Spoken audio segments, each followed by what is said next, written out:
Hello बच्चों, कैसे हैं आप सभी। अच्छे से रहिए, तसल्ली से रहिए, घर वालों का बड़ों का कहना मानिए, है ना। ओके, चलिए तो आज का वीडियो चालू करता हूँ। मैं हूँ Prashant Maheshwari. Fun with physics YouTube channel पर आप सभी का बहुत बहुत स्वागत है। आज हम करने वाले हैं कुछ न्यूमेरिकल्स, जिनमें से बहुत सारे आपके बुक के होंगे, एक हाथ अलग से हम करेंगे, है ना। एनसीईआरटी की बुक को भी मैं फॉलो कर रहा हूँ। मैंने आपको कहा था कि एनसीईआरटी का भी हम देखेंगे इस बार, तो उसके भी एक आध सवाल हम करने की कोशिश करेंगे। हालांकि जो मैं बुक रेफ़र कर रहा हूँ उसके सवाल वाकई में बहुत अच्छे हैं, और वो सवाल आपको दिखाई देंगे हमेशा, जैसे आपको बोर्ड पे दिखाई देते हैं। एक चीज़ मैं आप सभी को कहता हूँ कि आप इस चैनल को बहुत अच्छे से सपोर्ट कर रहे हैं। मतलब मेरे को बहुत खुशी होती है कि मैंने इतने दिनों वीडियो नहीं बनाया, फिर भी आप इसे शेयर करते जा रहे हैं, सब्सक्राइबर लगातार बढ़ते जा रहे हैं। मेरे लिए बहुत खुशी की बात है। मैंने जिस सपोर्ट के लिए आपको कहा, आपने वो पूरा किया। अभी भी मैं आपको ये कहता हूँ कि अब जब आप वीडियो देख रहे होते हैं, वीडियो की शुरुआत के अंदर जो ऐड आता है उसके ऊपर क्लिक कर दिया करो, या 2-3 ऐड पूरे देख लिया करो। इतना अगर आप करोगे, इतना इनफ होगा, है ना। अभी अपन को ये करना ही है। चलिए तो न्यूमेरिकल चालू करते हैं। पहला न्यूमेरिकल आपको दिखाई दे रहा होगा। देखिए, पहला न्यूमेरिकल हमारे पास में क्या है, वो कुछ ऐसा है कि यंग द्विस्लिट प्रयोग में व्यतिकारी तरंगों के आयामों का अनुपात 3:2 है। ठीक है। व्यतिकारी तरंग मतलब वे तरंगे जो व्यतिकरण करने वाली हैं, है ना। व्यतिकरण करने वाली तरंगे, व्यतिकरण के पश्चात वाली नहीं, व्यतिकरण करने वाली तरंगे, मतलब प्रारंभिक तरंगे, है ना, जिनका आयाम अपन A1 A2 लिखते हैं, जिनकी तीव्रता अपन I1 I2 लिखते हैं। ठीक है। तो व्यतिकारी तरंगों के आयामों का अनुपात दे रखा है। ठीक, तो क्वेश्चन आपको नीचे दिखाई दे रहा होगा, है ना। मैं सॉल्यूशन देखिए, तो आयामों का अनुपात हमने लिखा A1/A2, और ये अनुपात कितना दिया हुआ है, 3:2 दिया हुआ है। ठीक है। और क्या बोल रहा है, चमकीली तथा काली फ्रिंज के लिए ज्ञात कीजिए। चमकीली और काली फ्रिंज मतलब संपोषी व्यतिकरण और विनाशी व्यतिकरण। चमकीली फ्रिंज में ये बात ध्यान में रखना, क्या भाई, चमकीली फ्रिंज में आयाम अधिकतम होता है और तीव्रता भी उसी के सापेक्ष क्या होती है, अधिकतम होती है। जबकि काली के लिए हम बोलते हैं कि आयाम जो है वो न्यूनतम होता है और तीव्रता भी न्यूनतम होती है। यही होता है, यही केस है। ठीक। हाँ, इससे पहले इस सवाल को करने से पहले कुछ न्यूमेरिकल्स, जो न्यूमेरिकल हम यूज़ करने वाले हैं उनके लिए बेसिक डेटा लिख लीजिए, है ना। जो फॉर्मूला हम यूज़ करने वाले हैं वो फॉर्मूला मैं लिखा दे रहा हूँ। क्या भाई, आयाम का फॉर्मूला क्या होता है, तो आप सभी को पता होना चाहिए। A1 का स्क्वायर प्लस A2 का square plus 2A1 A2 cos phi, और इसका क्या, अंडर रूट। ठीक। फिर तीव्रता का फॉर्मूला क्या होता है, आंसर है I1 plus I2 plus 2 under root I1 I2 cos phi. नहीं तो फिर तीव्रता का ये फॉर्मूला ध्यान में रखो, KR²। आयाम के वर्ग का समानुपाती होता है तो KR² से कर लेंगे, या KA² हो जाएगा, है ना। वो जो आयाम दे रखा है उसका वर्ग करना है, उसे K से गुणा कर देना है। ये तीव्रता का हमें बेसिक चीज़ हमें याद रखनी है। फिर यहाँ पर हम संपोषी के लिए क्या है ध्यान में रखेंगे, संपोषी के लिए तो हमने लिखा संपोषी के लिए R क्या होता है, मैक्सिमम होता है, और वो कितना मिलता है, A1 प्लस A2। आप सभी को पता है जब आयाम अलग अलग होता है ना। तीव्रता क्या होती है, मैक्सिमम होती है। कितनी आती है, इसको सॉल्व करो, कितनी आती है, तो हम बोलते हैं I1 plus I2 plus 2 root I1 I2। जब आप इसे सॉल्व करते हैं तो ये क्या आती है, root I1 plus root I2। Solve करोगे तो, है ना, और उसका क्या, होल स्क्वायर। संपोषी व्यतिकरण के लिए फाई का मान जो होता है वो क्या होता है, हम बोलते हैं कि 0 हो सकता है, 2π हो सकता है, 4π हो सकता है। तो ये आता है 2n π, ध्यान में रखिएगा। और पथांतर जो होता है डेल x, वो लैम्डा का पूर्ण गुणज होता है, मतलब n लैम्डा होता है। ठीक है। ये बेसिक बात है किसकी, समपोषी व्यतिकरण की, है ना। एक पथांतर और कालांतर में संबंध भी होता है, ध्यान में रखिएगा कि कालांतर क्या होता है, 2 pi divided by lambda into पथांतर, है ना, 2 पाई बटा लैम्डा इंटू पथांतर, ये चीज़ ध्यान में रखने लायक होती है। फिर इसी के साथ में अगर जब हम विनाशी व्यतिकरण की बात करते हैं, विनाशी व्यतिकरण मतलब काली फ्रिंज, अदीप्त फ्रिंज, इसमें R जो होता है वो मिनिमम प्राप्त होता है, कितना, A1 माइनस A2, है ना। फिर ये I मिनिमम मिलता है कितना भाई, √I1 माइनस √I2 और उसका क्या, स्क्वायर, ये यहाँ पर 2 है भाई, स्क्वायर, है ना। फिर इसके लिए कालांतर क्या होता है, हम बोलते हैं यहाँ पे समगुणज था, इधर भी समगुणज होगा। आप चाहे तो 2n-1 आपकी बुक के अकॉर्डिंग लिख देता हूँ इंटू पाई, n का मान फिर 1 से चालू करना, 0 से चालू करने की आवश्यकता नहीं है। यहाँ पे n का मान 0 से चालू होगा, मैंने 0 के हिसाब से ही वहाँ पे प्लस लगाया था कि दोनों तरफ 0 से चालू करते हैं, चलो कोई नहीं। पथांतर देखो, पथांतर के लिए हम क्या लिखेंगे, पथांतर के लिए यही 2n-1 lambda by 2, lambda by 2 का भी समगणज होता है, 2n+1 से भी कर सकते थे, लेकिन फिर उसमें n का मान 0 से चालू कीजिएगा। तो ये हो गया संपोषी और विनाशी। इसी के बाद में जब हम फ्रिंज चौड़ाई पढ़ते हैं, बीटा का मान, बीटा इज इक्वल्स टू क्या होता है, lambda capital D divided by small d, ये क्या है, फ्रिंज चौड़ाई, ध्यान में रखिएगा, ठीक है। फिर क्या करना है, किसी भी फ्रिंज की स्थिति जो होती है उसके लिए भी एक फॉर्मेट हमने निकाला था, है ना, xn क्या होता है, ये होता है n lambda capital D divided by small d, कौन सी के लिए, दीप्त फ्रिंज की स्थिति, अगर पहली दीप्त है तो ये, है ना, दूसरी दीप्त है तो n का मान 2 रख देना, पहली के लिए n का मान 1, दूसरी के लिए n का मान 2, फिर 3, इस तरीके से आगे की ओर चलता रहेगा, n lambda capital D divided bye, ठीक, ये क्या है,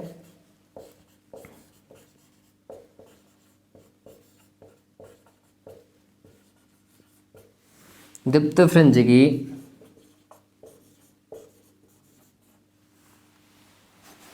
स्थिति, ठीक, एनवी दीप्त फ्रिंज की स्थिति, कुछ इस तरीके से हमने काम करना है।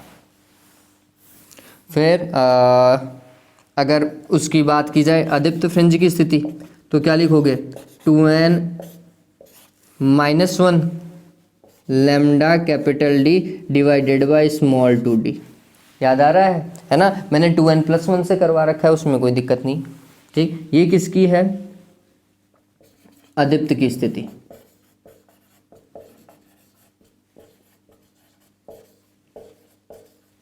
केंद्रीय दीप्त से अदीप्त की स्थिति, ठीक है, इस तरीके से काम करना पड़ेगा आपको, कर ही लो ना, है ना। चलिए, तो अभी तो इतना ही है, इतना ही चलने दो इस चीज को। हाँ, तो ये फॉर्मूला आपको क्या करने हैं, उतार लेने हैं। अब ये फॉर्मूला उतारने के बाद ये तरीके से ध्यान में रखना, ये चीज़ें ज़्यादा यूज़ होने वाली हैं, ठीक। अब हम क्या करेंगे, इनके ऊपर न्यूमेरिकल्स करना चालू करते हैं। जो सवाल आपको दिखाई दे रहा है वो नीचे उस सवाल को अपन सॉल्व करते हैं, है ना। तो इसे वीडियो पॉज करके ये सारे के सारे फॉर्मूला उतार लीजिएगा, इनका उपयोग हम करने वाले हैं आज।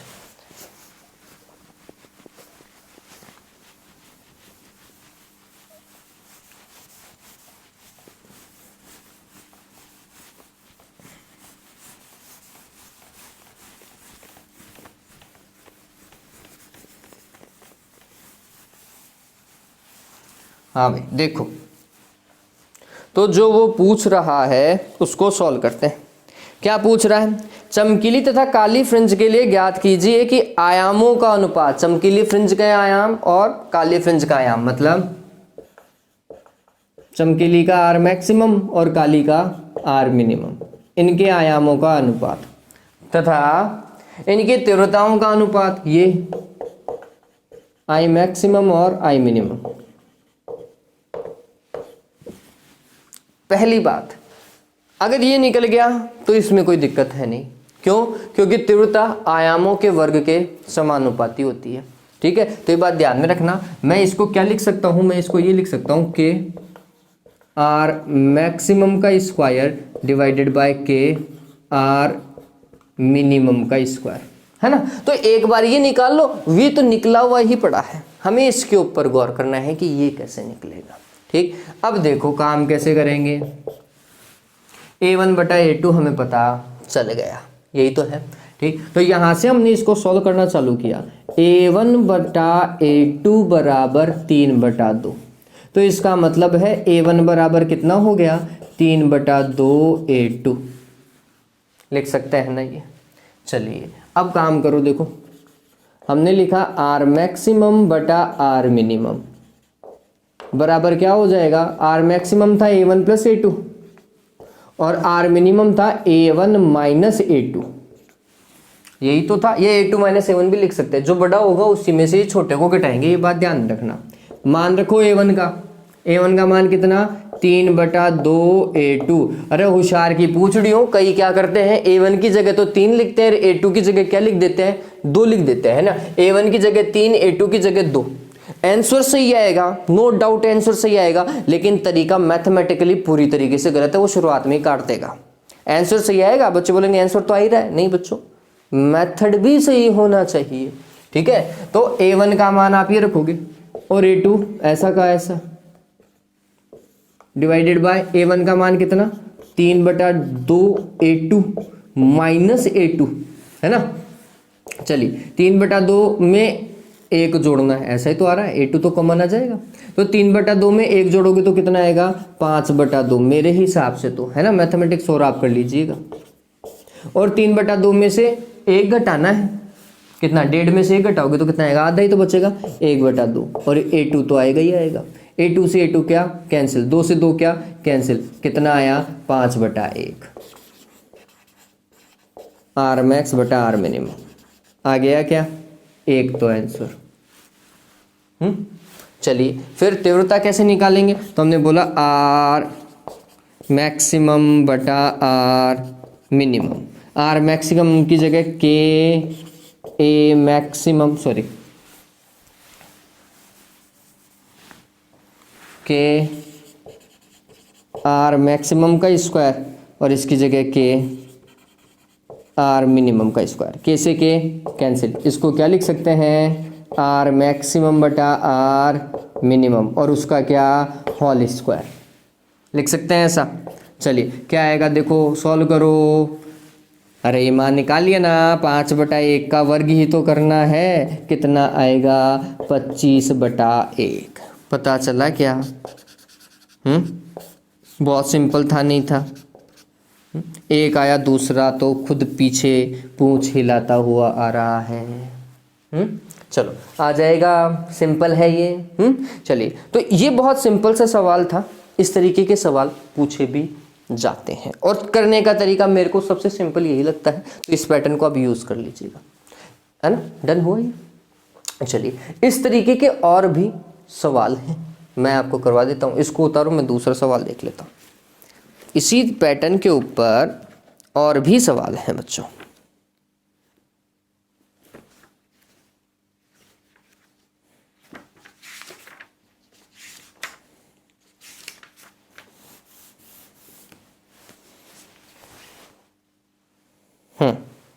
अब देखो, ये उतार लिया ना, मिटा देता हूँ मैं।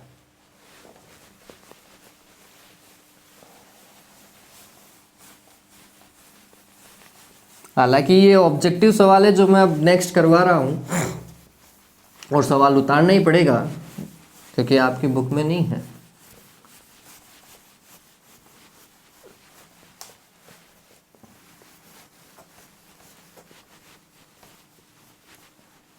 सवाल बहुत सीधा सा था, एक झटके में आ जाएगा इसका आंसर। तो देखिए क्या बोल रहा है, व्यतिकरण करते हुए दो प्रकाश की तरंगों की तीव्रताएं 9:4।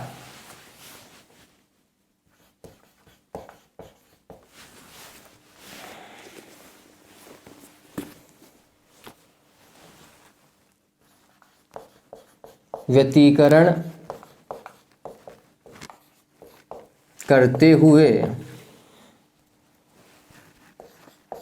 दो प्रकाश की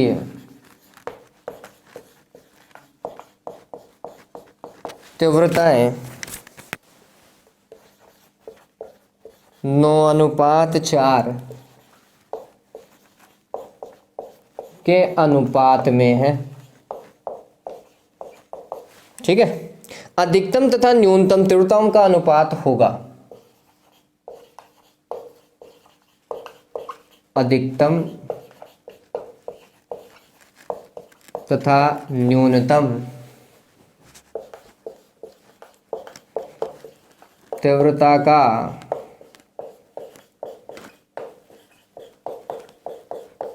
अनुपात होगा। क्या होगा, ऐसा हो सकता है ना। चलिए कैसे निकालेंगे, बहुत सिंपल है बच्चों। पहले तो ये समझिए कि ये दिया हुआ क्या है। तो हमें बोला है कि प्रारंभ में तीव्रताओं का अनुपात, प्रारंभ में तीव्रता क्या थी, I1 तथा I2 ये थी, इनका अनुपात कितना है, 9/4 है। पूछ क्या रहा है, I मैक्सिमम और I मिनिमम, इनका अनुपात क्या होगा। दो तरीके हैं, है ना, या तो I1 और I2 के अनुपात से निकाल लो, अदरवाइज जो मेरे को अच्छा लगता है, हमेशा अगर इसी पैटर्न पे करोगे तो कि इन सवालों में कहीं दिक्कत आएगी ही नहीं। क्या है वो पैटर्न, वो समझिए। मैं बोलता हूँ कि ये है क्या, तो हम इसको लिखते हैं KA1 का स्क्वायर, इसको लिखते हैं KA2 का स्क्वायर। ऐसा लिख सकता हूँ क्या मैं। पहली तरंग की तीव्रता तो A1 आयाम की थी, दूसरी तरंग A2 आयाम की थी। ठीक है, तो KA1 का स्क्वायर बटे KA2 का स्क्वायर बराबर कितना, 9/4। तो कैसे के तो कैंसिल, ये क्या हो गया, A1 बटा A2 का होल स्क्वायर हो गया क्या, कितना, 9/4। 9/4 को क्या लिख सकते हैं, 3/2 का होल स्क्वायर। कैंसिल हो गया क्या, A1 बटा A2 कितना आया, कितना, 3/2। देखो लास्ट वाला सवाल ही था क्या, आयामों का अनुपात कितना है, 3/2 है, तो अधिकतम तथा न्यूनतम तीव्रताओं का अनुपात क्या होगा। बस ये स्टेप बढ़ गई है, और तो ऐसा का ऐसा सवाल आएगा क्या, आएगा नहीं आएगा बताओ। हो गया कितना, 25/1 आएगा नहीं आएगा। तो इस तरीके से ये सवाल होगा। तो अगर आप सारे काम को शुरुआत में आयाम में डाल लेते हैं, अगर आपको आयामों का अनुपात पता चल गया तो आपके सारी रामायण सोल्व हो जाएगी, ये ध्यान में रखना। ठीक है, चलो एक और बताऊं क्या, एक और सवाल देखो। एक सवाल और क्या बोल रहा है, यदि अध्यारोपण के कारण व्यतिकरण प्रारूप में प्रकाश की अधिकतम तथा न्यूनतम तीव्रताओं का अनुपात, इस बार उल्टा कर दिया है।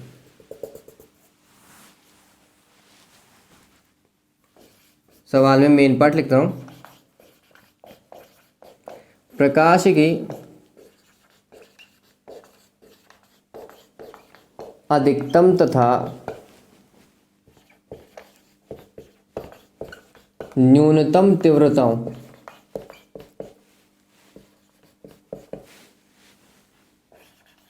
का अनुपात,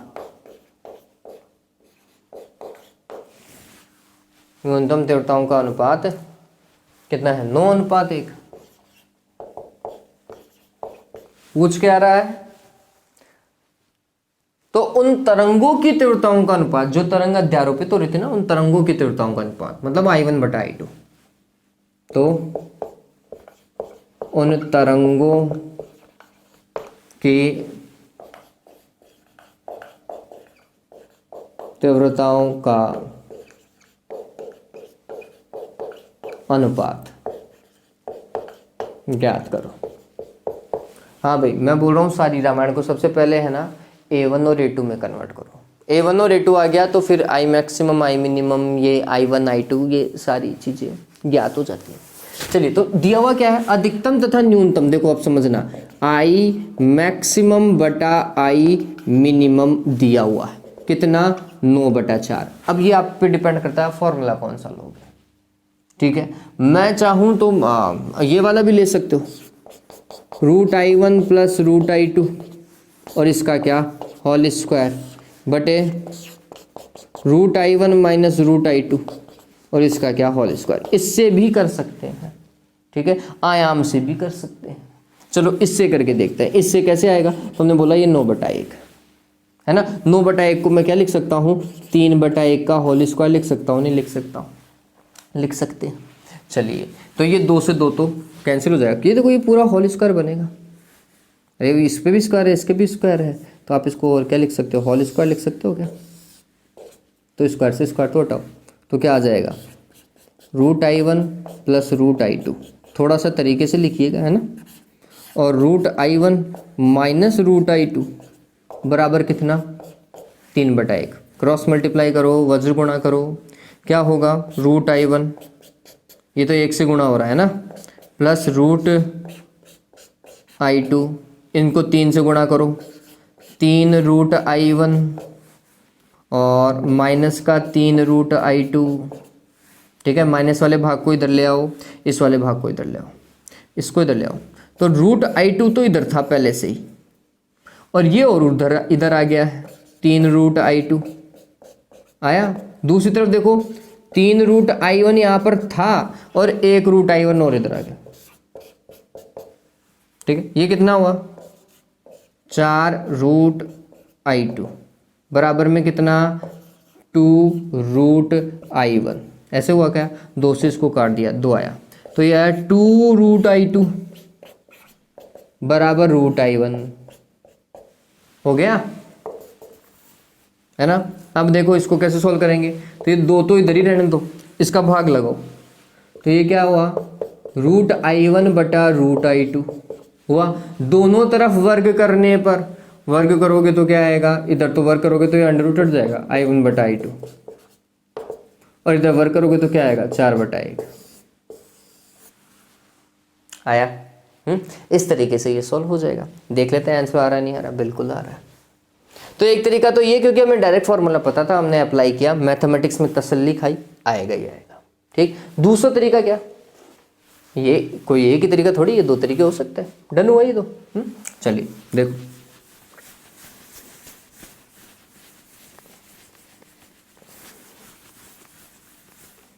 अब जो आपको पसंद आए वो उपयोग कर लीजिएगा।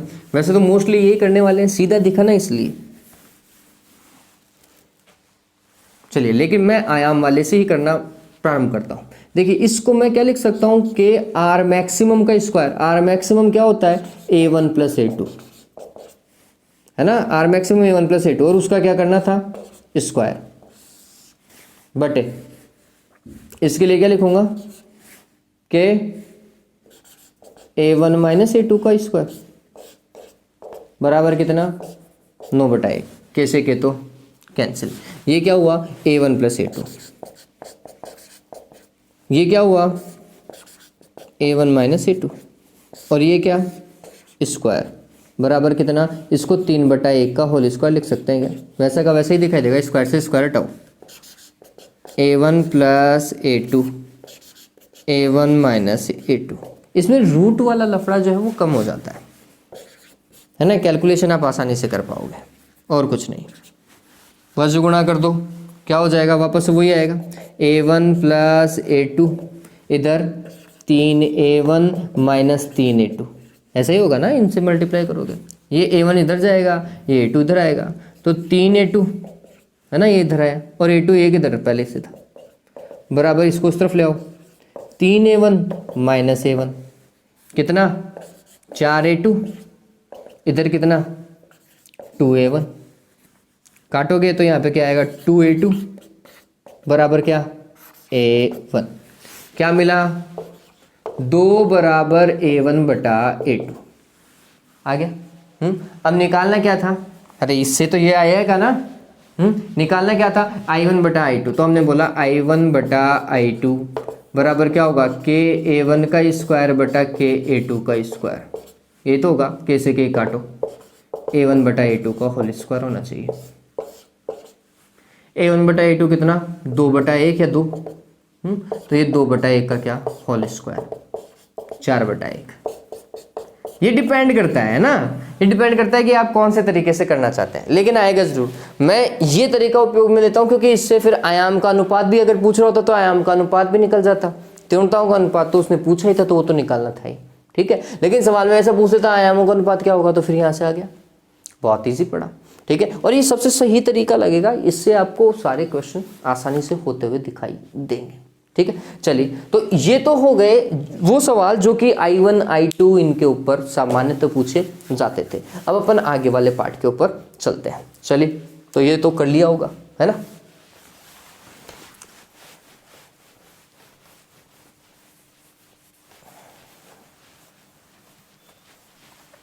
अब जो कैलकुलेशन आएगी क्वेश्चंस के अंदर वो आपको ही करनी पड़ेगी बच्चों।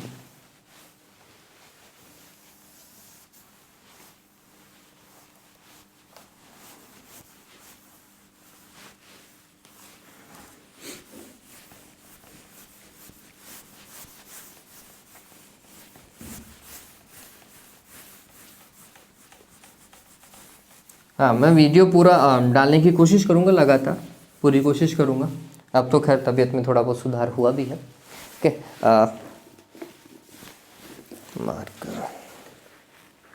ओके, हाँ, नेक्स्ट क्वेश्चन देखिए। नेक्स्ट क्वेश्चन क्या है, क्या बोल रहा है, वो कुछ ऐसा बोल रहा है कि यंग के द्विस्लिट प्रयोग में, आपको दिखाई दे रहा होगा, है ना, यंग के द्विस्लिट प्रयोग में दो स्लिटों के मध्य की दूरी 0.2 mm है। अब ये देखो क्या बोल रहा है, स्लिट के मध्य की दूरी। स्लिट क्या होते हैं, प्रयोग को समझो। प्रयोग में अपन ये तो बोल रहे थे, यही तो स्लिट होती है S1 और S2, है ना। इनके मध्य की दूरी क्या होती है, स्मॉल डी होती है। तो दो स्लिटों के मध्य की दूरी स्मॉल डी का मान कितना बोल रहा है, वो 0.2 mm। mm मतलब 10 की घात -3 मीटर।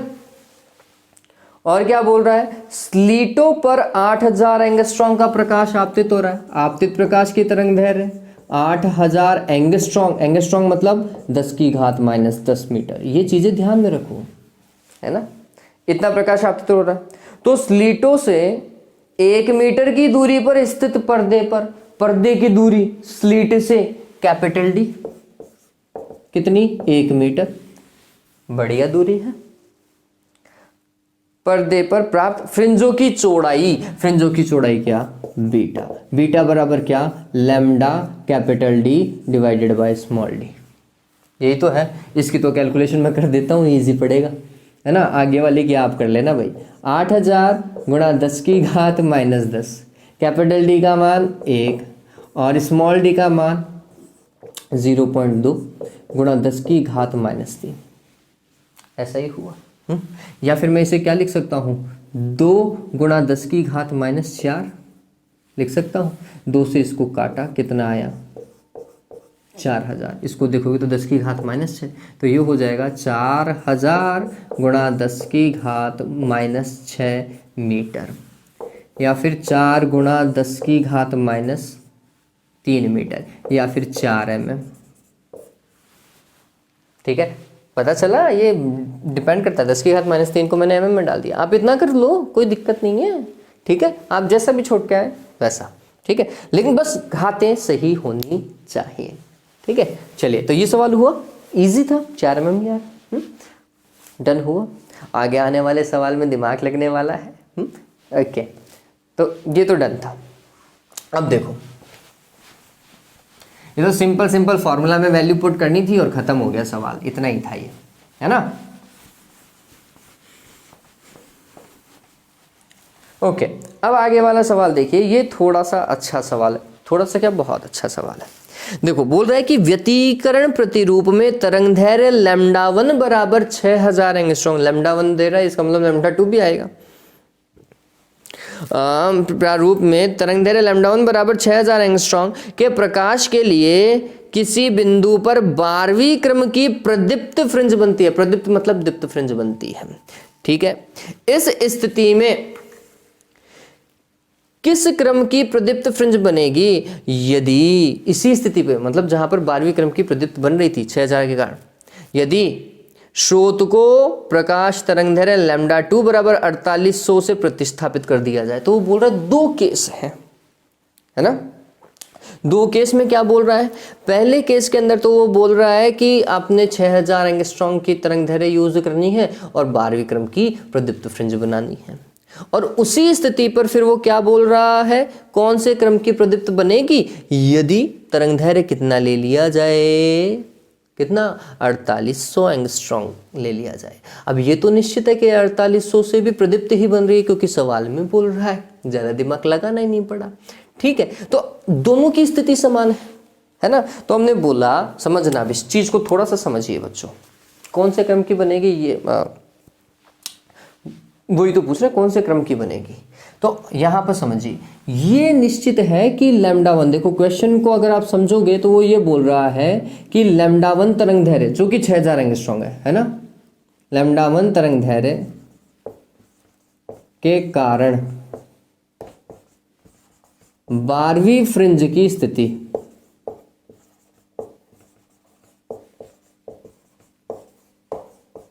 मैं इसे N1 वाली फ्रिंज की स्थिति बोल देता हूं। N1 फ्रिंज की स्थिति प्रदीप्त फ्रिंज की स्थिति है ना, प्रदीप्त के लिए काम करवा रहा है। वो λ2 तरंग धैर्य के कारण N2 फ्रिंज की स्थिति के बराबर है, क्योंकि दोनों एक ही जगह पर बन रही है। ये तो उसने पहले ही बोल दिया है कि उसी पर्टिकुलर बिंदु पर कौन से क्रम की, N2 क्रम की, ठीक है, कौन से क्रम की फ्रिंज बनेगी यदि स्रोत को 4800 एंगस्ट्रॉम से प्रतिस्थापित कर दिया जाए। चलिए, प्रदीप्त फ्रिंज की स्थिति क्या लिखी थी, हमने लिखा था n lambda capital D divided by small d। N1 और λ1, D और स्मॉल d पे तो कोई प्रभाव नहीं पड़ना, क्योंकि हमने सिर्फ प्रकाश स्रोत को चेंज किया है, उसकी तरंग दैर्घ्य को चेंज किया है, छेदों के बीच की दूरी या पर्दे के बीच की दूरी को चेंज नहीं किया। बराबर क्या, यहाँ पर देखो तरंग दैर्घ्य λ2 है, क्रम N2 था, capital D divided by small d। ये तो काटो भाई देवताओं, है ना। तो क्या हो जाएगा, हमें ये मिला N1 λ1 इज इक्वल टू क्या, N2 λ2। डन हुआ। N1 का मान कितना, आंसर है 12, λ1 का मान कितना, आंसर है 6000 एंगस्ट्रॉम 10 की घात -10 बराबर। N2 का मान कितना ज्ञात करना है, λ2 का मान कितना 4800 एंगस्ट्रॉम 10 की घात -10। कैलकुलेशन आप मेरे हिसाब से कर सकते हो, कर सकते हैं ना। 12 एकम 12, 12 चौक 48, फिर 4 से इसको काट सकते हो, कितनी बार आएगा, 15 चौके 60, 15। तो हमने पता चला N2 का मान कितना आ रहा है, 15वें क्रम की प्रदीप्त फ्रिंज कौन से के कारण, 4800 के कारण। वो किसके बराबर बन रही है, 12वें क्रम की प्रदीप्त फ्रिंज बन रही है λ1 के कारण। ठीक है, तो इस तरीके से सवाल होगा। अच्छा सवाल था बच्चों, बहुत अच्छा सवाल है ये। चलिए, हो गया डन, सिंपल है। ओके, अगला सवाल देखो क्या बोल रहा है वो। ये सवाल वाकई में बहुत प्यारे हैं।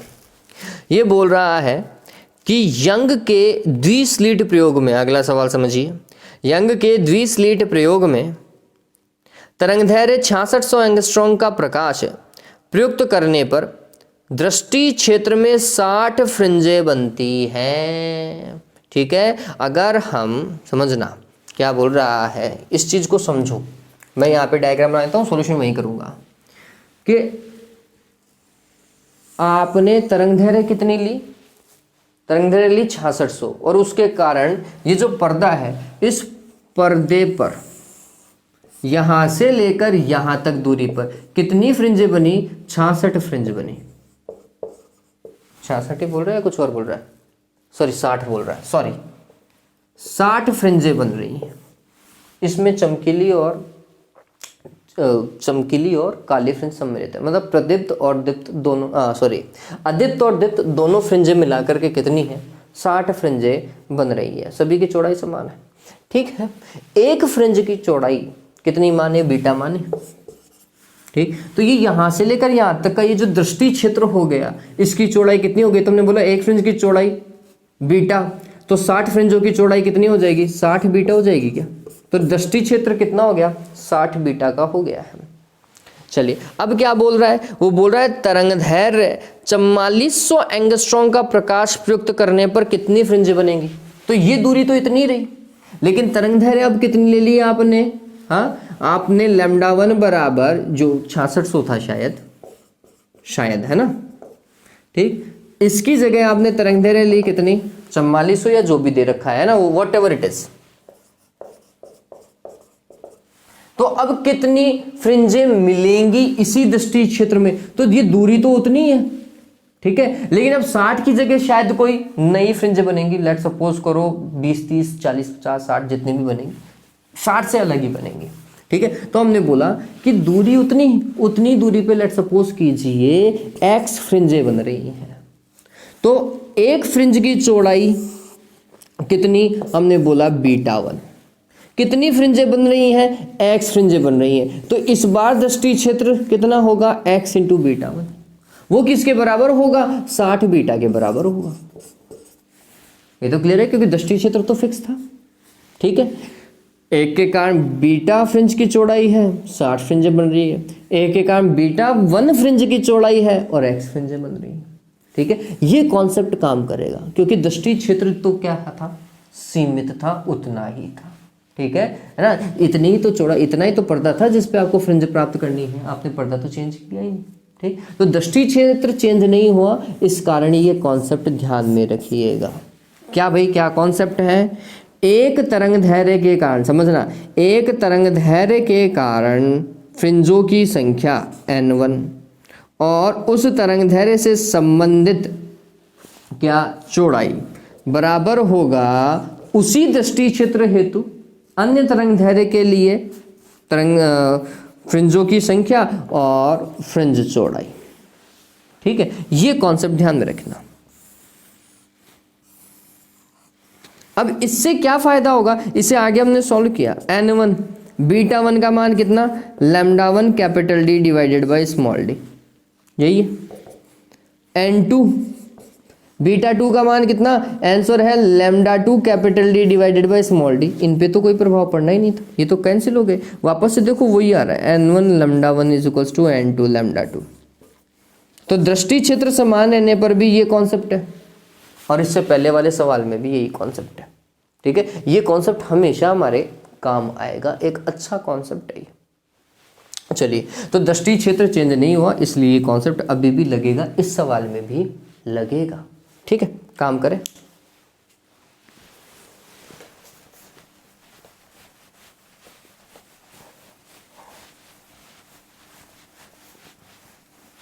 आपकी बुक में सॉल्यूशन डायरेक्ट दिया हुआ होता है, मैं बता रहा हूं कि वो आया कहां से, है ना।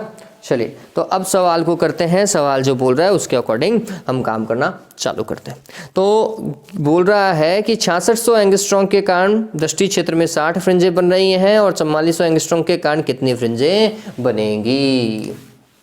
ये कॉन्सेप्ट लगा देता हूं, क्या भाई, n1 λ1 is equals to n2 λ2। n1 कितना, 60 फ्रिंजें, तरंग दैर्घ्य कितनी, 6600 एंगस्ट्रॉम, 10 की घात -10। n2 कितनी फ्रिंजें बनेगी पता नहीं भाई, भगवान भरोसे है। कितनी तरंग दैर्घ्य के लिए, 4400 एंगस्ट्रॉम के लिए। यही तो है, ये तो कैंसिल हो जाएगा, 2 0 से 2 0 भी गए। 11 से काटो 4 बार, 6 बार, फिर वापस से ये काटो, कितना, 15 बार। आंसर है n2 का मान अगर आप देखोगे तो 15 6 90 फ्रिंजें बनेंगी 4400 एंगस्ट्रॉम के कारण, जबकि 6600 एंगस्ट्रॉम के कारण 60 फ्रिंजें ही बन रही थी। इस तरीके से ये सवाल होगा, है ना। चलिए, तो ये सिंपल सवाल था, बहुत सिंपल है। ओके, आगे वाले सवाल के ऊपर चले क्या, थोड़ा सा बड़ा दिख रहा है मेरे को, देखते हैं क्या चीज़ है। ओके, तो ये चीज़ समझ में आई ना। अरे थाली उतनी थी, अब उस थाली के अंदर किसी ने चावल डाल लिए और किसी ने चावल और दाल दोनों डाल लिए, थाली का साइज थोड़ी चेंज हुआ, क्योंकि दृष्टि क्षेत्र उतना ही रहा, तो फिर दृष्टि क्षेत्र की चौड़ाई तो उतनी ही रही। अब उसमें एक में 10 फ्रिंजें बनेंगी तो दूसरी तरंग दैर्घ्य में शायद 50 फ्रिंजें बन सकती थी, वो डिपेंड करता है कि तरंग दैर्घ्य कितनी है ना। चलिए, अब देखो अगला सवाल क्या बोल रहा है, एक द्विवर्णीय प्रकाश, द्विवर्णीय मतलब 2 रंग हैं उसमें, जिसमें 4200 एंगस्ट्रॉम तथा 4800 एंगस्ट्रॉम की तरंग दैर्घ्य उपस्थित है। एक में 4200 है और एक में 4800 तरंग दैर्घ्य, दो λ1 और λ2 की वैल्यू दे रखी है। यंग द्विस्लिट प्रयोग में व्यतिकरण उत्पन्न करने में काम आते हैं, ठीक है, उन दोनों से व्यतिकरण हो रहा है। स्लिटों के मध्य की दूरी, अब देखो स्लिटों के मध्य की दूरी स्मॉल d,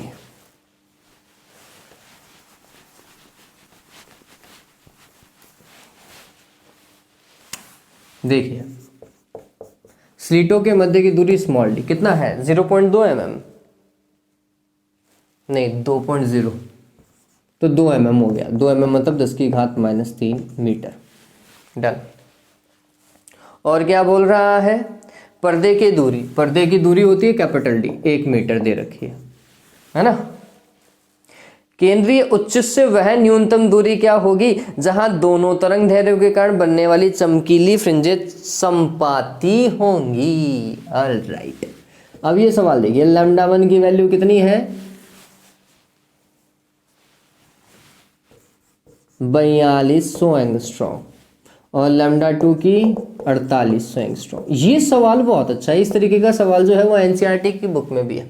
इन सवालों में क्या कॉन्सेप्ट काम करता है कि जब इसकी N1 वाली चमकीली फ्रिंज, इसकी N2 वाली चमकीली फ्रिंज दोनों एक ही जगह पर बने, मतलब समझना इस चीज को।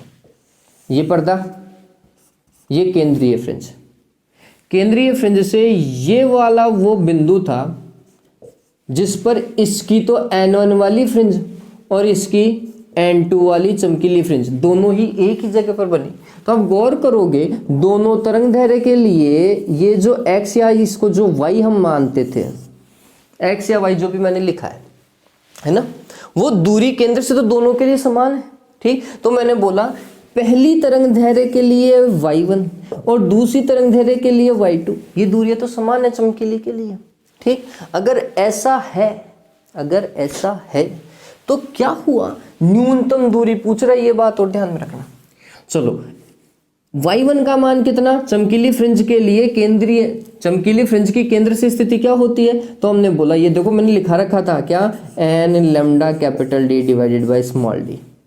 तो इसके लिए भी तो ये होगा n λD divided by small d।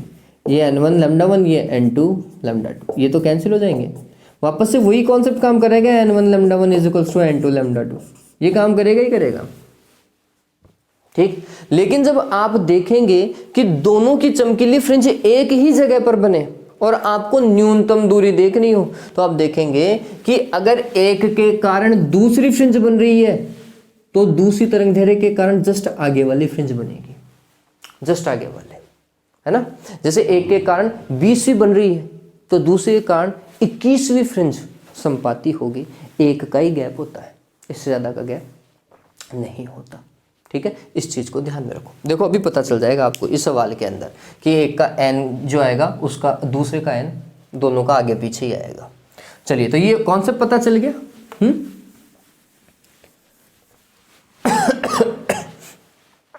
Okay, तो बोल रहा है कि वह न्यूनतम दूरी ज्ञात करो। न्यूनतम दूरी मतलब x या y की वैल्यू, क्वेश्चन मार्क दीप्त के। और न्यूनतम दूरी दोनों के लिए समान है ना, y की वैल्यू दोनों के लिए समान है। ओके, कैसे वो दूरी ज्ञात करेंगे, तो पहले ये तो पता चले कौन सी फ्रिंज बन रही है, तभी तो जाकर के n का मान रखूंगा मैं इस फॉर्मूले में या फिर इस फॉर्मूला में, अदरवाइज तो कैसे रख पाऊंगा। ठीक है, तो हमने पहले बोला कि n1 और n2 का मान ज्ञात कर लेते हैं। चलिए कैसे काम करेंगे, तो पहले ये कॉन्सेप्ट लगाया, इससे हमें n का मान मिलेगा n1 λ1 बराबर n2 λ2। n1 का मान नहीं पता, ज्ञात करेंगे। λ1 पहली तरंग दैर्ध्य कितनी है 4200, ठीक है, एंगस्ट्रॉम 10⁻⁻10। n2 नहीं पता, ज्ञात करेंगे। और इसका मान कितना है 4800 एंगस्ट्रॉम, है ना। कैंसिल। चलिए, अगर आप गौर करो बच्चों तो ये कट सकते हैं, क्या कट सकते हैं, शायद 6 के पहाड़े से कटते हैं, है ना। कितना 6 6 36, 6 7 42 और 6 8 48।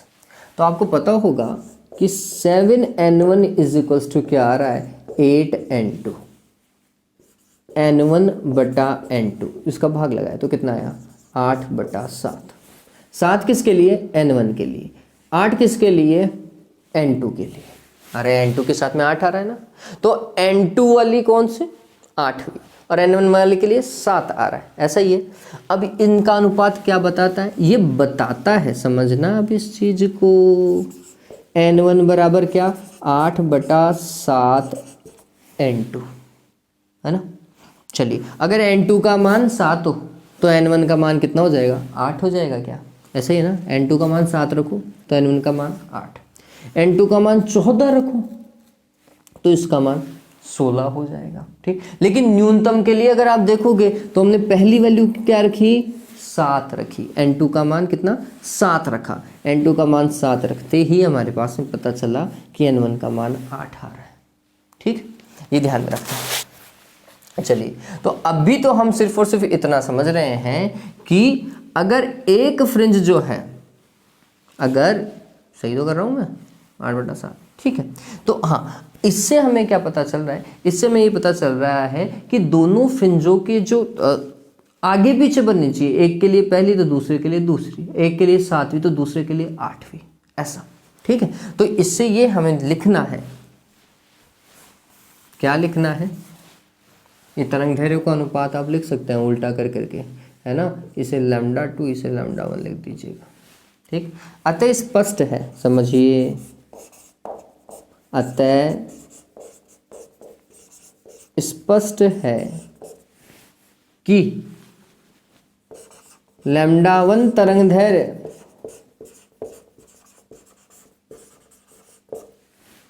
की λ1 तरंग दैर्घ्य की 8वीं, है ना, λ1 तरंग दैर्घ्य की 8वीं फ्रिंज, चमकीली फ्रिंज, तथा λ2 तरंग दैर्घ्य की 7वीं,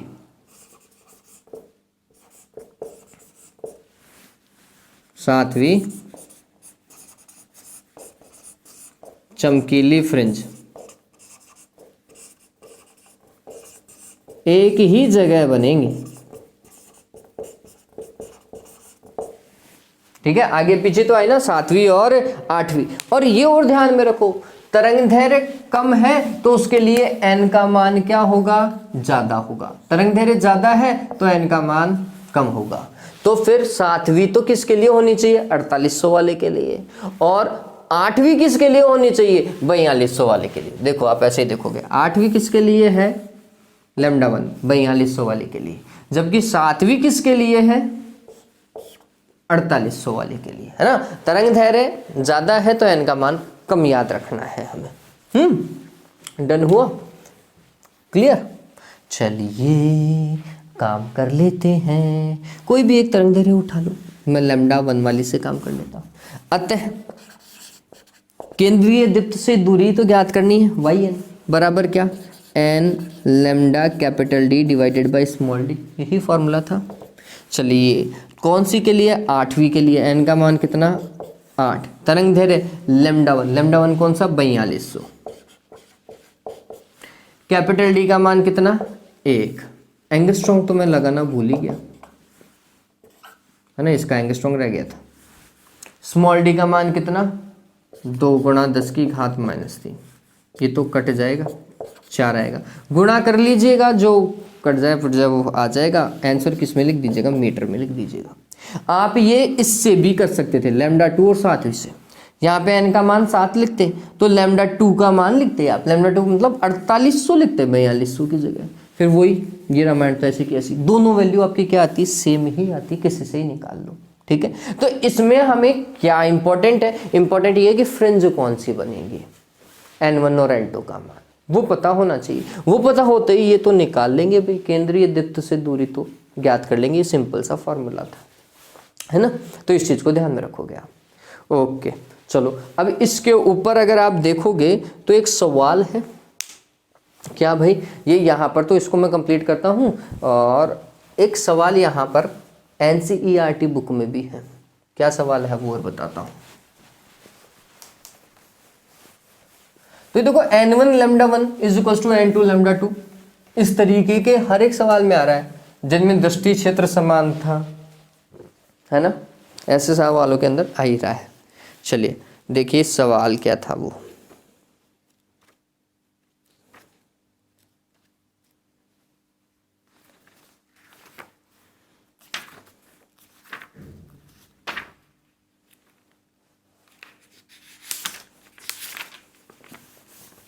ये सवाल बहुत बढ़िया है और उम्मीद करता हूँ आप निकाल ही लेंगे।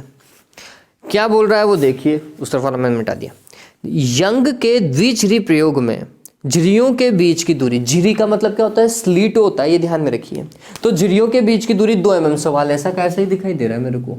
डी का मान कितना, 2 mm, जो लास्ट वाले सवाल में भी यही था, ठीक है। तथा पर्दे की दूरी 1.2 मीटर है। पर्दे की दूरी कैपिटल डी होती है, ये थोड़ा सा चेंज हो गया 1.2 मीटर, यही एक क्वांटिटी शायद चेंज हो गई। फिर व्यतिकरण फ्रिंज प्राप्त करने के लिए 650 तथा 520 नैनोमीटर तरंगदैर्घ्य के प्रकाश का उपयोग किया गया। 650 λ1 का मान 650 नैनोमीटर है बच्चों। नैनो का मतलब क्या होता है, 10 की घात -9 मीटर, ठीक है। और λ2 650 और 520 नैनोमीटर, ऐसा बोल रहा है वो, है ना। तरंगदैर्घ्य का प्रकाश का उपयोग किया गया है। पहले तो इसमें 2 भाग है। अब इसका पहला भाग क्या है, 650 नैनोमीटर तरंगदैर्घ्य के लिए पर्दे पर तीसरे दीप्त फ्रिंज की केंद्रीय उच्चिष्ट से दूरी, मतलब तीसरी दीप्त फ्रिंज कहाँ बनेगी। तीसरी दीप्त फ्रिंज के लिए हम क्या लिखेंगे, पहले तो दीप्त फ्रिंज के लिए yn, क्या n lambda capital D divided by small d। फिर तीसरी दीप्त पूछ रहा है और 650 तरंगदैर्घ्य के लिए पूछ रहा है, तो हमने लिखा y3 ज्ञात करना है। n का मान कितना, 3 हो चुका है, n का मान 3 रखा। तरंगदैर्घ्य कौन सी, λ1 वाली यूज करनी है, capital D divided by small d। मान रख लोगे क्या, λ1 का मान 650 वाला लिख देना, कैपिटल D का मान ये और स्मॉल d का मान ये, उतरते ही सारा काम हो जाएगा। फिर क्या पूछ रहा है, आगे वाला सवाल ऐसा कैसा जैसा अभी अपने इसमें किया है, न्यूनतम दूरी वाला। केंद्रीय उच्च से वह न्यूनतम दूरी ज्ञात करो जहां दोनों तरंगदैर्घ्य के कारण दीप्त फ्रिंज संपाती हो, जहां दोनों की दीप्त फ्रिंज एक ही जगह पर बने, है ना। तो पहले तो हमें वो दीप्त फ्रिंज पता भी तो हो कौन सी बन रही है, ठीक। चलिए निकालते हैं। इसका एक तरीका तो यहाँ वाला था, n1 और n2, ठीक। दूसरा तरीका क्या है, एक फ्रिंज का n दूसरी फ्रिंज के n+1 के बराबर होगा। ये कॉन्सेप्ट है, ऐसे तो आ रहा है 7वां और 8वां, यही तो आ रहा है। न्यूनतम दूरी में ये काम करेगा ही करेगा, ध्यान में रख लेना।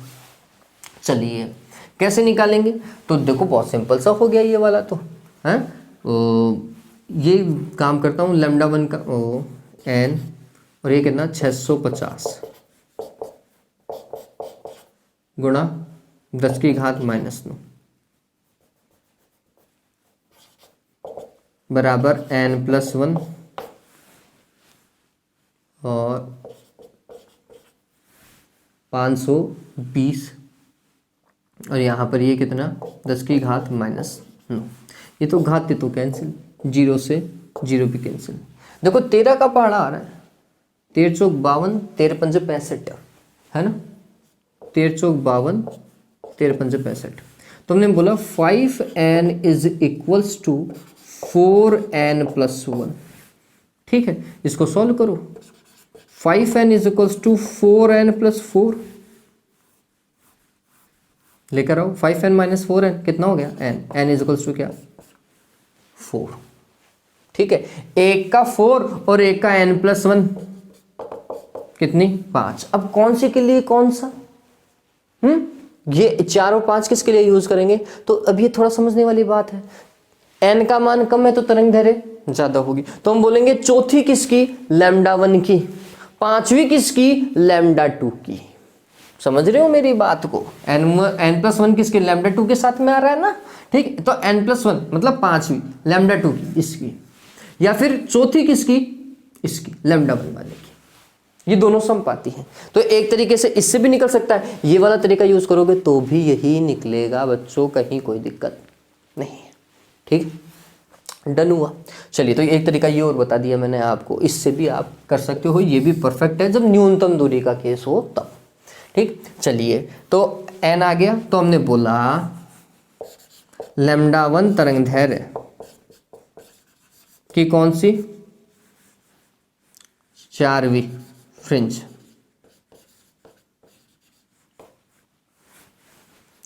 λ2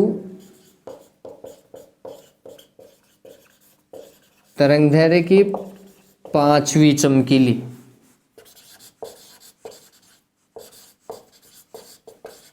के क्या है, संपाती। अब आप किसी से भी कर लो, मैंने लास्ट टाइम लैम्डा 1 वाली से काम किया था, मैं इस बार लैम्डा 2 वाली से काम कर लेता हूँ।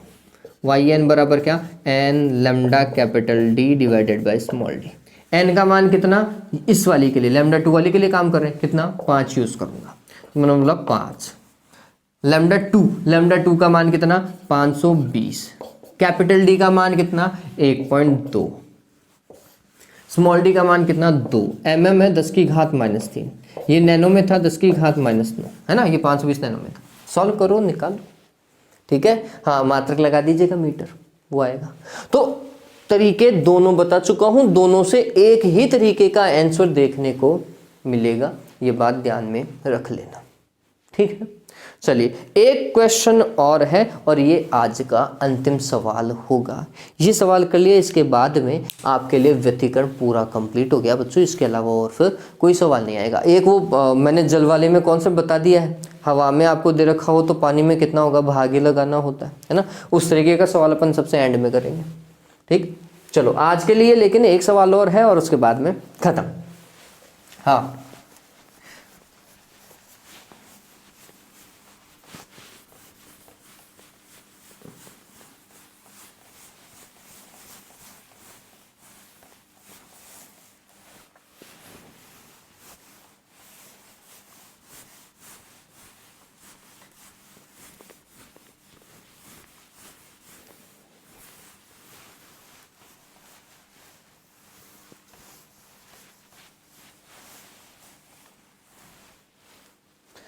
हाँ भाई, ओके।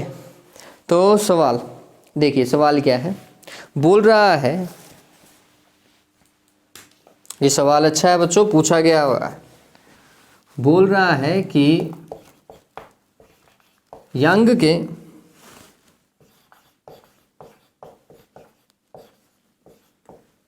द्विस्लिट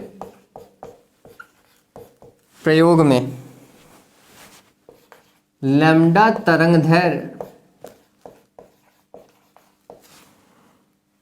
का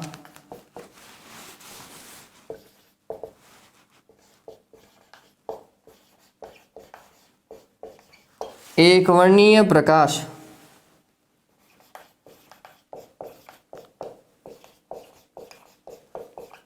उपयोग करने पर पर्दे के एक बिंदु पर, पर्दे के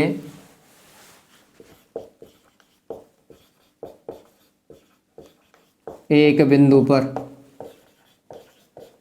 जहां पथांतर लैम्डा है, प्रकाश की तीव्रता के इकाई है, प्रकाश की तीव्रता के इकाई है, ठीक है भाई, कोई दिक्कत नहीं। और एक वर्णी प्रकाश यूज हो रहा है, ये बात और ध्यान में रखें ना। उस बिंदु पर प्रकाश की तीव्रता क्या होगी,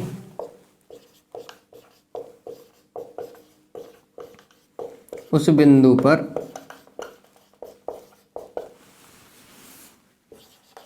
प्रकाश की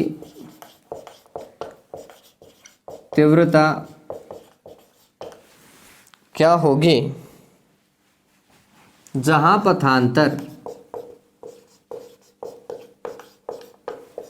कितना हो, λ/3 है। देखिए सवाल देखिए क्या बोल रहा है, यंग के द्विश्री प्रयोग में लैम्डा तरंगदैर्घ्य का एकवर्णी प्रकाश उपयोग करने पर पर्दे के एक बिंदु पर जहां पथांतर लैम्डा है वहां पर तीव्रता कितनी है, के पाई गई है, ठीक है। वहां पर प्रकाश की तीव्रता के है। उस बिंदु पर प्रकाश की तीव्रता क्या होगी जहां पथांतर λ/3 है। चलो तो अब हमें क्या करना है, पहले तो हमें ये समझना है कि ये के का मान वास्तविकता में है कितना, ठीक है। जब लैम्डा पथांतर था तब के तीव्रता तो आई, लेकिन ये के है कितना वो हमें पता चले। उसके बाद में जैसे ही के आ जाए उसके बाद में हम देखेंगे कि जब पथांतर λ/3 होगा तब तीव्रता कितनी होगी, ठीक है। चलिए तो सॉल्यूशन देखो, बहुत अच्छा है ये सवाल। कैसे काम करेंगे, तो हमने बोला केस फर्स्ट, 2 केस बनाओ इसके, पहले केस में मैंने बोला पथांतर डेल एक्स का मान कितना है, लैम्डा है। अगर पथांतर का मान इतना है तो फिर कलांतर कितना होगा, फाई बराबर कितना, 2 pi divided by lambda into पथांतर। ये तो पता ही होगा, मैंने लिखाया भी है, 2 pi divided by lambda into lambda, cancel हो गया, कितना हुआ कलांतर, 2 पाई। समपोषी व्यतिकरण है वैसे तो, ठीक है। कलांतर आ गया, अगर कलांतर आ गया तो हम तीव्रता आसानी से निकाल सकते हैं। कैसे भाई, हम स्पेशल केस वाले में ही तो काम करते हैं, है ना। अच्छा व्यतिकरण होने के लिए क्या होना चाहिए, आयाम समान होना चाहिए। उस केस में ये कितना आ रहा था, आप सभी को याद होना चाहिए, 4I0 कोस स्क्वायर 5/2, यही तो आ रहा था। फाई का मान कितना है, 2 पाई, है ना। चलिए, तो ये कितना हो जाएगा, तो आंसर है 4I0 ऐसा का ऐसा कोस स्क्वायर फाई का मान कितना, 2 पाई बटे क्या, 2। डन। चलो, आई बराबर कितना हो जाएगा, 4I0 कोस स्क्वायर, 2 से 2 कैंसिल, पाई, ठीक। इसे मैं लिख सकता हूँ 4I0 कोस पाई का होल स्क्वायर।